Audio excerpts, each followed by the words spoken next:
Hey everyone, welcome to The Explainer. Today we are taking this absolutely fascinating journey back in time. We're going to look at a massive cultural shift, one that literally changed how we capture our own lives. We're diving into a deeply insightful 1999 photo essay by Won-Jin. He was a photographer and a professor at the Daejeon Institute of Science and Technology.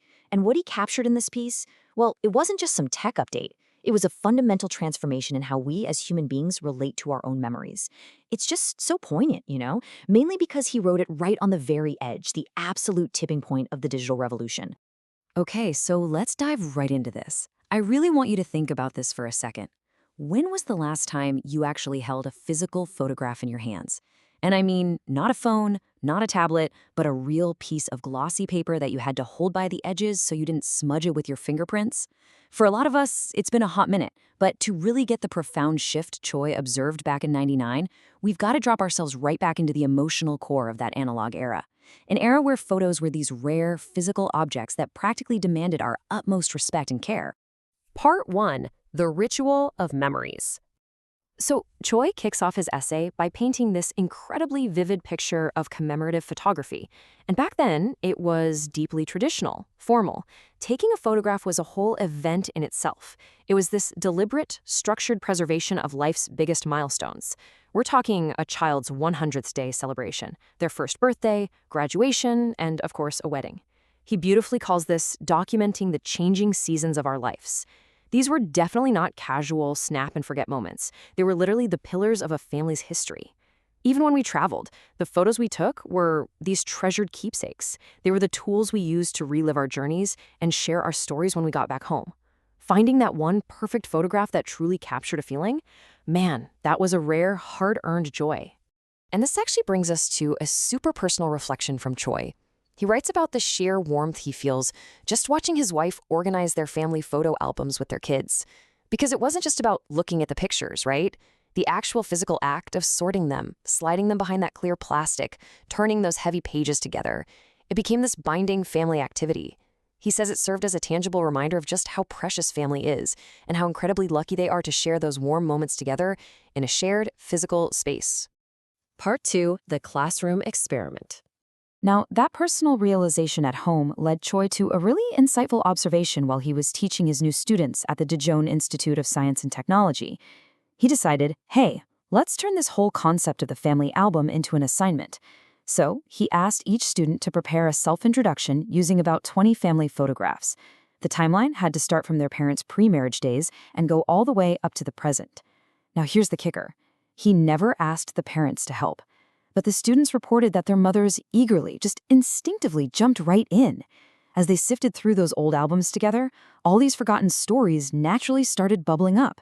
It was this fascinating, organic chain reaction. Just the simple act of curating 20 photos sparked this deep, spontaneous, intergenerational bonding. It happily immersed them in all these cherished memories.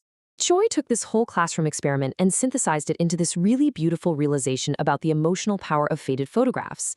He noted, and I quote, "They gently reshape much of our past into something beautiful, even moments that were once painful."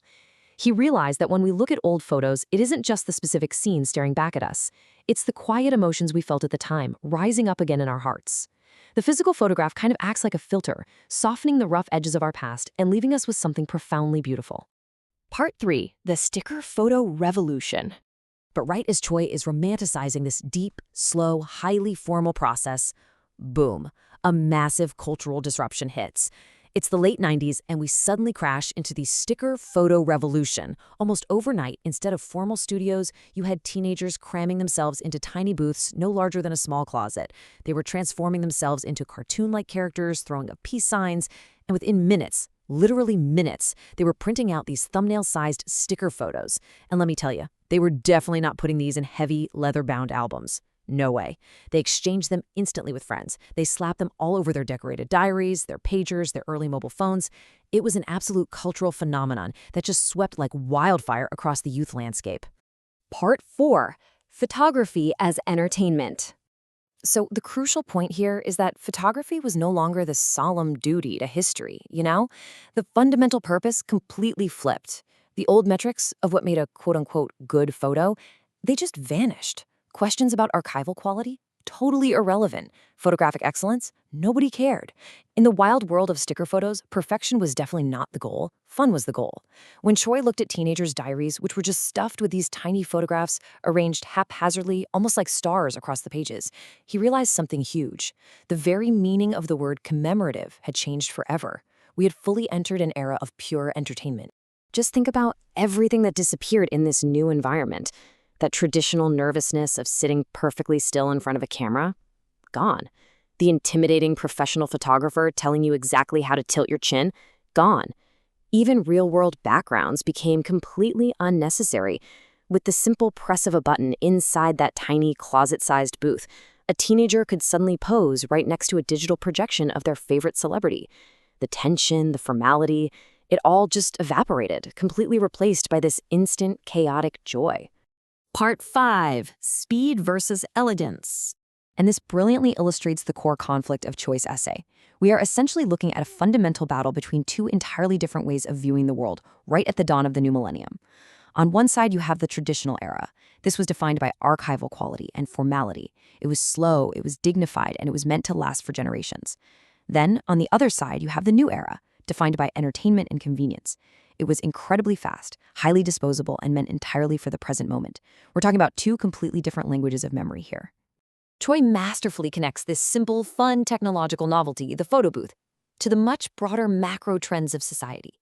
He observes, if convenience and speed best summarize the spirit of our times, then this transformation of commemorative photography is one of its clearest reflections. Think about that. The photo booth wasn't just a toy, right? It was a mirror reflecting a society that was rapidly accelerating, a culture that was starting to prioritize the immediate over the eternal. But despite really understanding this cultural shift, Choi ends his essay on a deeply, deeply nostalgic note.